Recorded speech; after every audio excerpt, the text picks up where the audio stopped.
Hello Raphaël Quenard. Bonjour. Bienvenue. Merci. Bienvenue en aparté, je suis ravie de vous accueillir. Ravissement partagé. J'espère, écoutez, on verra ça au bout de l'émission. Oui, c'est vrai. Vous avez seulement 33 ans et honnêtement, on pourrait faire une émission de 2h20 avec vous, tant il y en a à dire sur votre vie, sur votre singularité, sur ce que vous avez d'ores et déjà créé, inventé. Parce que vous êtes un inventeur, hein, vous en avez conscience? Ah ouais, un inventeur, on est tous des créateurs vu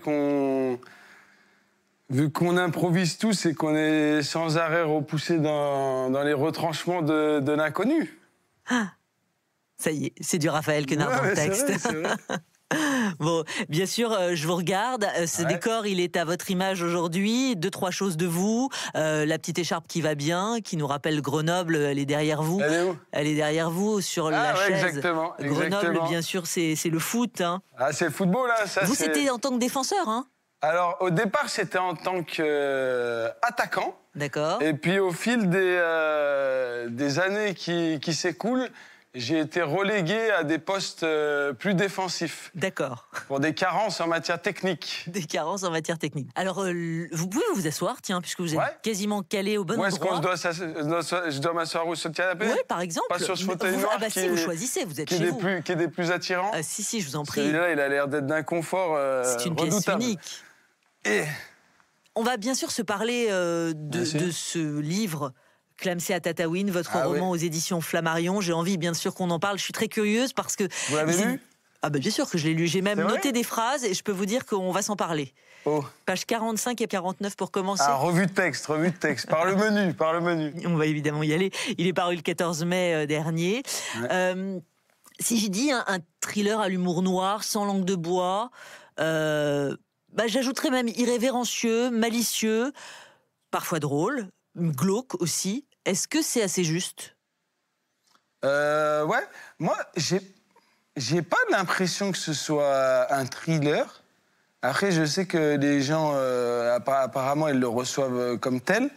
Mais un thriller, j'ai l'impression que y aurait plus de place faite à l'histoire et à l'intrigue et que ça serait moins une plongée dans les abysses de la psychologie d'un être macabre.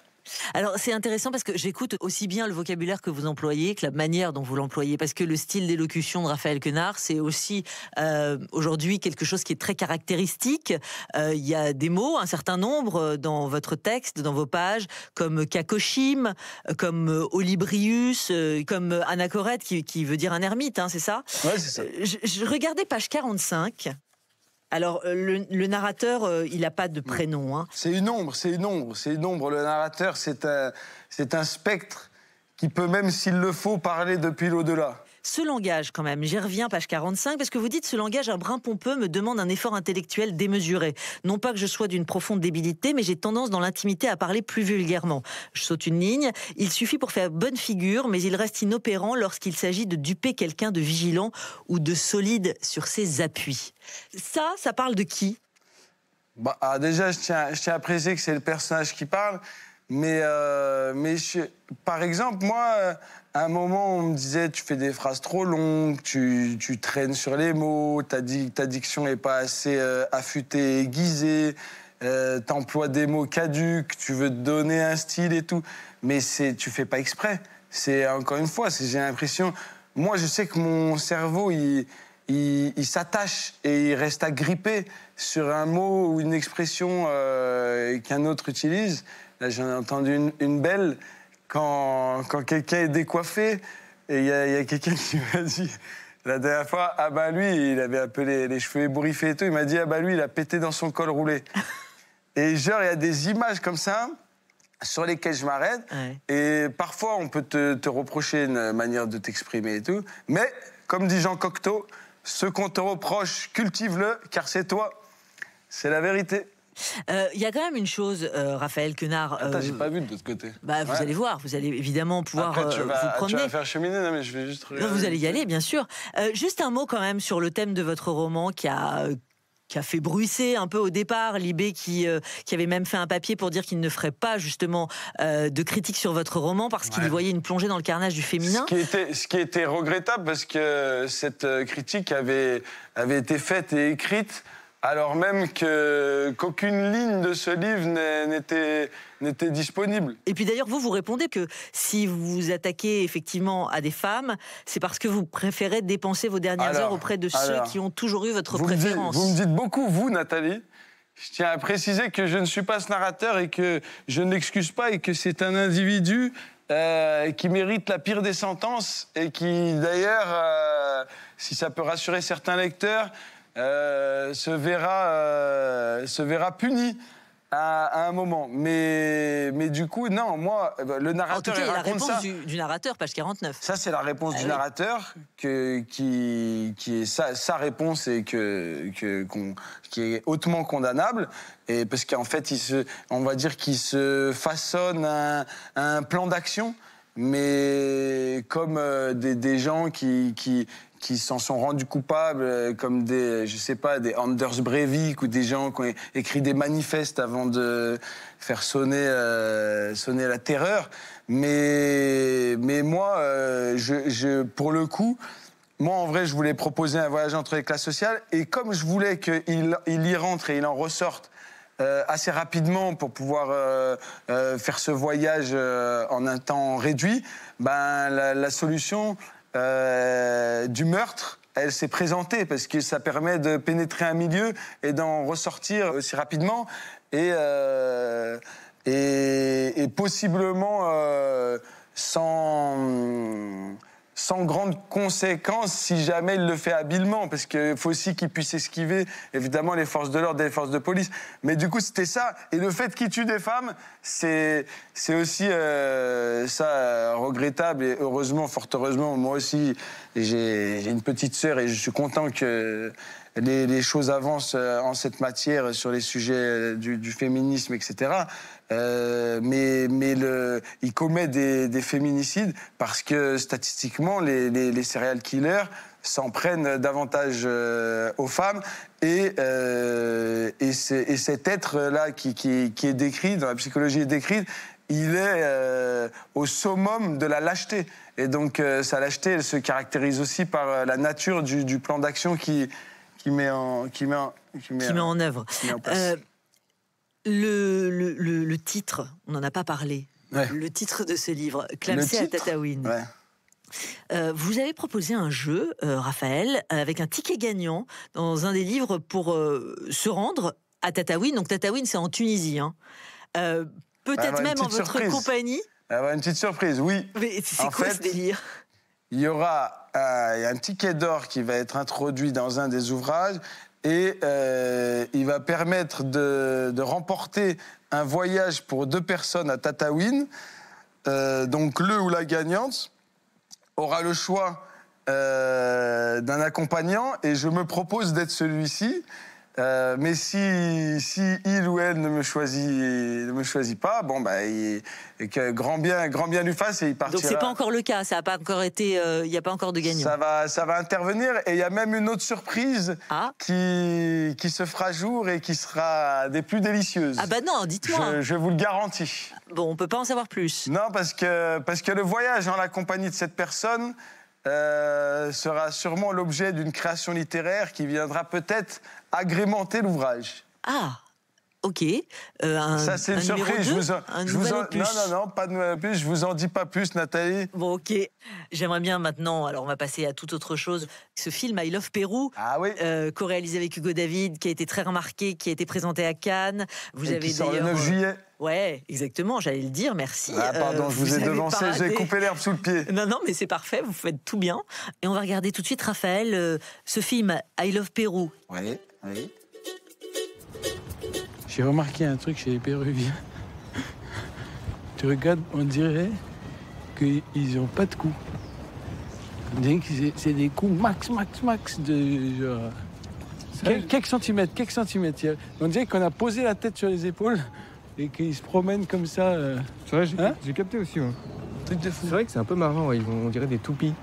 Non, par contre, je t'interdis de railler les Péruviens. Tu dis qu'ils n'ont pas de couche, je confirme. Mais tu veux que les Péruviens, c'est un peuple qui est ingénieux, qui a formé des agriculteurs, qui a inventé la culture en terrasse, qui a inventé le calendrier solaire. Je dis pas qu'ils ont rien inventé. Je te le dis. Parce que t'as lu une fiche Wikipédia dans l'avion. Je te le dis. C'est quoi le rapport? Je te le dis.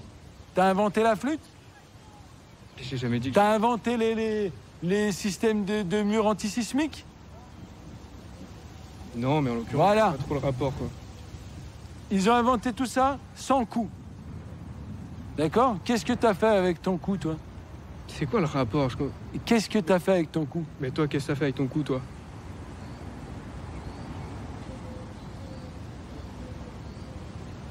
Ben voilà. Bah oui, voilà, mais donc... La belle leçon d'humilité. Bah, belle leçon d'humilité. Belle leçon d'humilité. N'importe quoi depuis tout à l'heure. Belle leçon d'humilité. Belle leçon d'humilité que tu me donnes. J'accepte. Bien joué.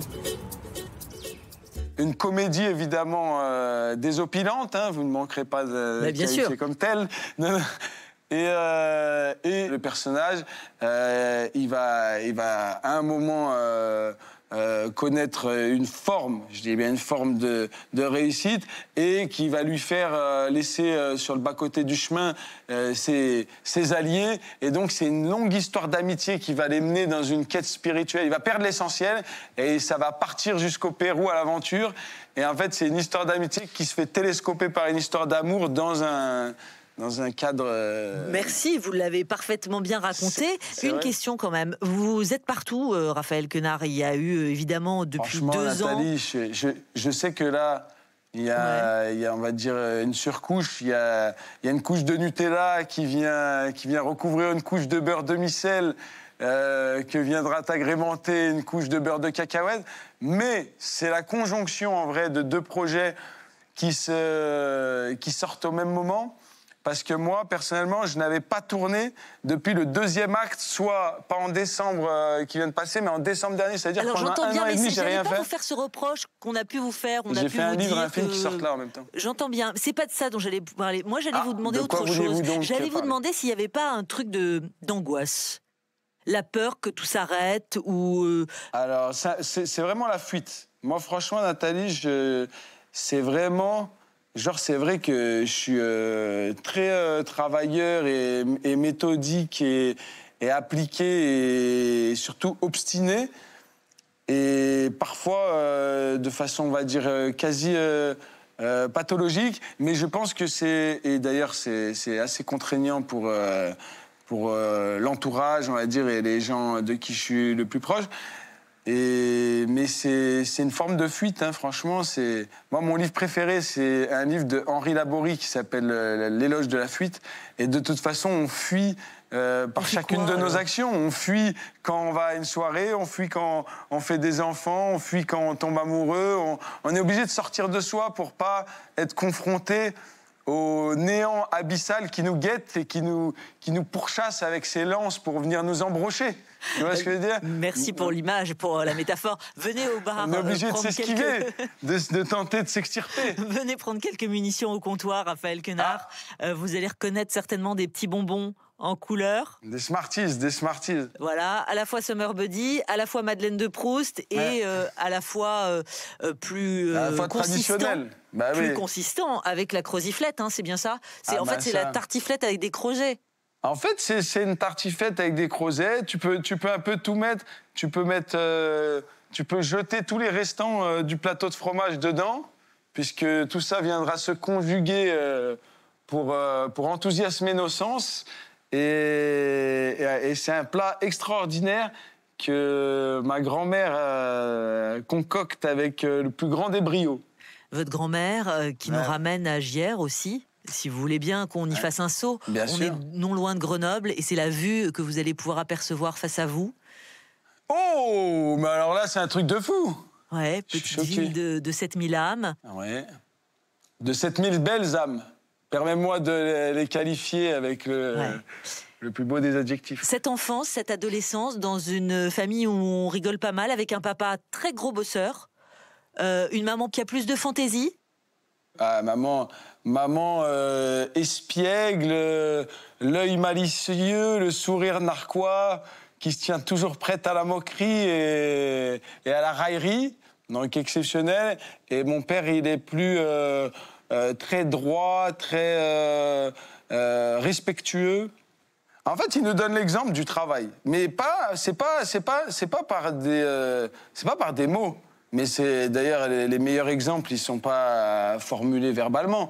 C'est vraiment de façon. L'attitude. C'est de voir faire. Si tu vois quelqu'un travailler et qui, tu vas, ça va s'imprimer dans tes chairs et tu sais même pas pourquoi et tu te retrouves à en reproduire les schémas. Alors, vous allez reproduire les schémas, parce que vous allez quand même passer par une étape militaire en entrant à l'école des pupilles de l'Air 749 à Montbonneau-Saint-Martin, en Isère, improbable quand même. Vous n'allez pas y rester fort longtemps, hein, remarquez. Pas y rester fort longtemps pour des problématiques liées à une forme d'indiscipline, effectivement. Mais aussi parce que ce choix... C'était pas, on va dire, un choix mûrement réfléchi. Et c'était surtout parce que mon grand-père, un de mes grands-pères était militaire. Et comme c'était un exemple et une figure familiale très charismatique, qui dit charisme dit contamination. Et du coup, quand il est décédé, j'ai un peu voulu reproduire ça. Puis ma grand-mère, dont on est très proche, tu vois, il y a un truc où j'ai voulu m'inscrire dans le sillage de mon grand-père. Mais en vérité, ça correspondait pas à mes désirs profonds. Et aujourd'hui, je sais, parce que j'ai jamais compté une seule heure, que je suis au bon endroit, en tout cas professionnel. Parce que j'ai cette chance de ne pas compter les heures et comme dit Confucius, fais de ta passion un métier, tu travailleras pas un seul jour de ta vie, c'est vrai. Alors vous allez faire une rencontre, Jean-Laurent Cochet, immense professeur de théâtre, vous allez avoir accès à ses cours gratuitement, il va vous ouvrir sa porte. Je ne sais pas si c'est une sorte d'épiphanie, mais en tout cas, il se passe quelque chose qui vous amène là. Regardez. Vas-y, approche tranquille, tu vas pas te choper une merde. Hein. C'est pas contagieux ton truc. Non. C'est quoi, c'est cancer? C'est vrai que vous allez me ramener un koala? Alors, non seulement on va t'en ramener un, mais tu seras la plus heureuse des petites filles. Tu me promets? Oui. Bah, dis promis. Promis. Voilà. Et toi, en échange, tu vas nous donner la montre que ton papa il t'a donnée, d'accord? Ah oui, hein, elle est là. Ah ben voilà, tu me la donnes? Ah non. Hein? Tu me la donnes? Bah non. Tu joues à quoi? Tu veux plus le quoi, là? Si, mais il est où? On va te le ramener, c'est ce que je te dis, avec mon pote Lies. Pas de koala, pas de montre. Alors, tu veux jouer à la maline avec moi? Moi, je fais ça pour toi, je m'en fous, c'est pas moi qui vais mourir. Moi, je fais ça pour réaliser le rêve d'une petite enfant cancéreuse tout en souffrance. Mais comme tu veux. Aïe, aïe, aïe, évidemment, ça grince, c'est l'humour noir hein, qui vous caractérise aussi. C'est en 2017, c'est les courts-métrages par lesquels vous avez commencé. Avec Lies Kawa et Sarah Mansour. Ouais. Vous voulez vous installer dans le fauteuil, le fauteuil qui est un peu plus loin sur votre... Le fauteuil qui nous apaise un peu. Par exemple. Généreusement capitonné. Celui-là Celui-ci, oui. Hein? C'est pas très apaisé, toute cette période. Elle est très intéressante parce que vous êtes opiniâtre, on ne peut plus, avec des mails, des CV, des photos. La victoire appartient aux plus opiniâtres. Ah c'est ouais. marqué au frontispice de Roland Garros. Racontez-moi cette période où vous allez enchaîner, voire, je sais pas, peut-être même harceler pour en être. Ouais, moi, en fait... mais quand tu le fais, tu te rends pas compte. Et je pense que c'est préférable parce que si tu te rends compte du nombre de rejets et que, en tout cas, tu le prends personnellement et que tu te laisses affecter, je pense que tu as toutes les raisons de lâcher. Ouais, de changer de chemin, prendre la tangente. Mais du coup, moi, je t'avoue que, par exemple, je faisais des choses qui aujourd'hui me ferait rougir de honte. Par exemple, qu'est-ce que vous avez fait de plus fou Non, mais en fait, on allait, plus insolite. franchement, d'aller taper chez les dircastes, frère, j'envoyais des photos à des dircastes en contractant Cristiano Ronaldo comme ça pour faire le vaquesso, comme on dit, avec des regards, tu crois que tu dois envoyer des photos de fou, où tu forces la porte de trucs de réalisateurs, d'ateliers de réalisateurs, où tu fais des milliers de courts-métrages, des courts-métrages qui sont pas payés, où tu fais des 6 tours de casting jusqu'à ensuite tourner pendant 2 semaines, mais les films sont pas montés. En fait, t'as envie de... Franchement, si je suis une seconde d'honnêteté, fort heureusement qu'il y a mon frère que je peux appeler et à qui je peux téléphoner pour déverser des flots d'insultes. Parce que la frustration que ça génère, elle est démentielle. Vous vous étiez fixé un délai, Raphaël je sais pas. J'aimerais te raconter que, comme Jim Carrey, je me suis signé un chèque de 25 millions de dollars à encaisser pour dans 5 ans, mais là n'est pas le cas. J'avais pas ni cette intelligence, ni cette clairvoyance, mais en fait, mon délai, c'est que j'en avais pas. Donc, je pense que ça aussi, c'est un bon truc, parce que si tu te fixes un délai, la peur que l'objectif ne soit pas atteint à l'approche de celui-ci, elle risquerait de te clouer au sol. Donc ça a quand même pris du temps, il a fallu y retourner. C'est frustrant. C'est frustrant. Tu fais de la figuration et tu y vas et tu t'entêtes à penser que mais moi je peux le faire ce truc-là, comment ça? Ah oui, il ne fait pas ça. Et tu regardes quelqu'un et toi tu es là sur le plateau de figuration mais je pense que c'est magnifique d'engloutir des endroits de contrariété, des contrariétés. Pour pouvoir alimenter, parce que c'est aussi le carburant du moteur qui te permet d'avancer de façon névrotique. Parce que tu comprends pas pourquoi toi, tu n'as pas cette possibilité-là d'exercer ce métier, tu vois. Alors finalement, vous allez avoir plus qu'accès à ce métier, les portes vont s'ouvrir, et puis il y a ce moment magistral. Je voudrais adresser des remerciements et une gratitude infinie à Jean-Baptiste Durand, que vous avez pu voir précédemment sur la scène, tel un champion. Aïe! Et moi, on va s'amuser, ça commence maintenant. Moi, je voudrais remercier les gens, à savoir les 2 êtres les plus chers de ma vie, mon frère et ma petite sœur, ainsi que mon petit sapajou, ma grand-mère. Et je voudrais remercier mes parents, qui sont sans doute devant la télévision, la boîte à troubadour. J'espère qu'ils sont branchés sur la bonne fréquence et que mon père avachi sur le canapé, il n'a pas basculé sur un débat politique sur France 5. Je voudrais vraiment leur dire que je les aime et leur dire que tout ce chemin, c'est que le déguisement de la seule chasse qui vaille, à savoir celle de poursuivre sans relâche le but de voir leurs yeux s'allumer d'un éclair de fierté. Et voilà.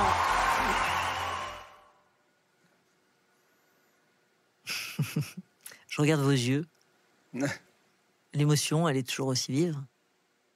Ça m'a rappelé plein de souvenirs. Déjà, il y avait mon frère et ma sœur dans la salle.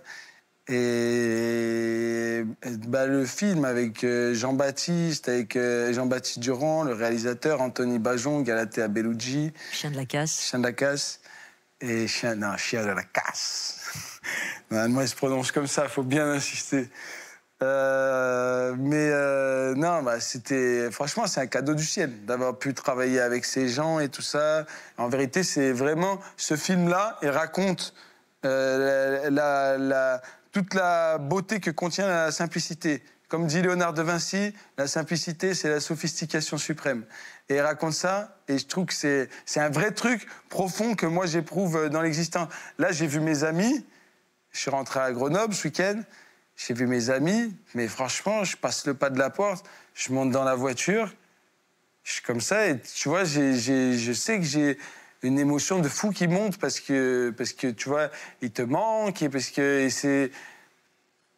la souffrance, enfin pas pareil avec ma famille et tout, et la souffrance du manque, elle est à l'égal des plaisirs que tu vas éprouver quand tu pourras venir ponctionner un petit fragment de contentesse, tu vois, et de satisfaction. C'est important, ça, retourner à Grenoble. C'est des garde-fous, ces attaches-là, avec le succès que vous connaissez aujourd'hui, Raphaël Quenard, avec le César, avec les propositions. Moi, je me dis pas, honnêtement, Nathalie, tu sais, les gens, ils me disent avec le succès ou truc ou quoi. Moi, franchement, je suis tranquille. Ma vie, c'est la même chose. Ah non, mais je sais pas si c'est... En tout cas, je conscientise pas en me disant c'est des garde-fous. Moi, je me régale et je sais ce que ça m'apporte et combien c'est important pour moi. Et du coup, ça continue à faire partie des fondamentaux et de l'essentiel. Ce César, quand même, qu'est-ce qu'il a changé dans votre vie? Dans votre carrière, dans votre foyer, peut-être même aussi? Il a décoré le micro-ondes de ma grand-mère, déjà, pour commencer. Non, il est sur le micro-ondes? Ouais. Allez. Non, je te jure. Ouais, donc Ouais. dans la cuisine. Dans la cuisine, il y a la table, le micro-ondes sur la table à manger, paf, César, plein fer, plein axe. Et en attendant qu'il fonde pour que ça donne la force de trouver les ressources pour aller en chercher un deuxième. En parlant de projet, tiens, vous voulez bien faire quelques pas vers la bibliothèque, Raphaël Quenard, après la cheminée? Après la cheminée? Oui, vous passez devant, en fait. Ah ouais, ok. Voilà. Je voudrais qu'on se parle d'un artiste. Ah, Je voudrais même qu'on l'entende, cet artiste. De ma bouche, je te promets le miel à ma main qui te touche. Je te promets le ciel au-dessus de ta couche, des fleurs et des dentelles pour que tes nuits soient douces. Vous allez passer du temps avec lui, dites-moi, sous la direction de Cédric Jiménez, incarné Johnny Hallyday. ouais. Qu'est-ce que ça signifie pour vous?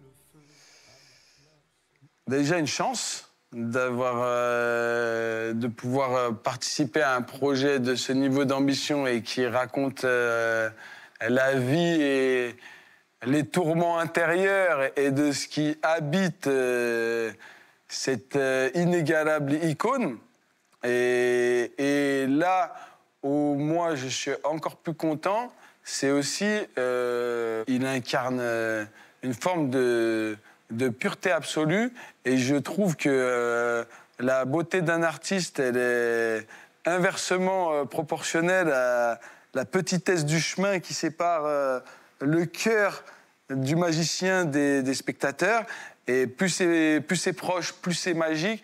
Et lui, Johnny Hallyday, il est tellement d'une indicible, ineffable pureté et simplicité et proximité dans son rapport avec les gens qui ont fait ce qu'il est au final, puisque c'est les spectateurs qui décident.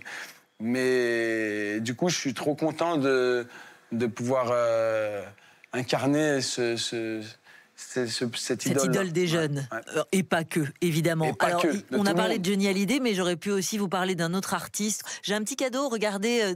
Ah, il y a un cadeau en plus? Oui, il y a un cadeau Oh. qui se trouve normalement à droite de l'album. Entre le Polaroid et Céline Dion, Ah, vous le ne pouvez pas chiffon vous planter. en aparté? Oui, c'est ça. Ah ouais. Mais non, c'est recyclable, enfin. Ah, mais ça n'avait pas la tête d'un paquet cadeau, là. Mais si, c'est recyclable. Parle-moi de chiffon, parle-moi de serviette. C'est recyclable, c'est Ne tout. parle pas de cadeau. Ouvrez-le au moins, vous Il y a un verrez. cadeau dedans? Mais enfin, on est éduqués, non mais. Là, plus qu'éduqué, c'est carrément des êtres... Oh là là! Bah oui. Non! Bah si, alors, Non! vous voyez, hein, Qu'est-ce que c'est? le Qu'est-ce que torchon, c'est? le chiffon, vous voyez comme. Non, le chiffon, et là, c'était un Alors filon qu'est-ce que d'or. c'est? Qu'est-ce que c'est que ça? Bah, alors déjà, je sais pas ce que c'est à l'intérieur, ni comment ça s'ouvre. Ah oui, d'accord, ça doit être ça. Oh là là, une bague d'or et de platine. Eh oui. C'est une chevalière à Mais l'effigie. C'est du Joule, évidemment. C'est du Johnny Hallyday. Eh oui. C'est du Johnny Hallyday. C'est une chevalière à l'effigie du plus inestimable artiste qui soit et qui rejoint en tout ce qu'on a décrit précédemment. Pour moi, Johnny Hallyday et Jul, il incarne tout ça. Et pour moi, c'est le synonyme, c'est un pourvoyeur de plaisir avec qui je pense avoir passé plus de temps qu'avec 99,99999% des gens que je vais être amené à côtoyer sur cette terre. Donc carrément, je le connais pas, je l'ai rencontré qu'une seule fois, mais il le sait pas, mais c'est un intime. Bon alors, la voilà, c'était votre cadeau. La chevalière. Tout est bien qui finit bien ou pas? La chevalière, non mais là tout est bien qui finit merveilleusement. Bon bah voilà, vous pouvez partir avec Exceptionnel. Raphaël Quenard. Merci Nathalie. Merci infiniment d'être venu passer un moment ici en aparté. C'était trop court naturellement. On va vous retrouver bien sûr avec ce En plus, livre. il y avait Louis de Funès, il y avait Zlatan Bah et ouais, tout. Zlatan, évidemment, T'as pas- icône. Il y avait Alexandre Dumas. Bon, bah, vous revenez, hein. On fait la là, suite là, très là, prochainement. on va venir passer des vacances chez toi, Nathalie. Ça marche. C'est un lieu de villégiature. Les 3 marches derrière vous. Les 3 matchs derrière moi, Ouais. celle-là? Non, à droite. Ah Voilà. oui, d'accord. Ah, par Clem, où on c'est est à rentré? Tatawin, c'est aux éditions Flammarion. Et I Love Ouais, Pérou, et I le Love 9 Pérou, le 9 juillet. Et oui, bah Pour attendez. tous les artistes Mais et bien les sûr. amoureux de la magie. Le 9 juillet, signé Hugo David et vous-même. Et Exact. c'est là aussi singulier, comme vous. Merci, C'est une régalade. Raphaël. Merci, Raphaël Merci Quenard. beaucoup. Bisous, Nathalie. Bisous. À toutes.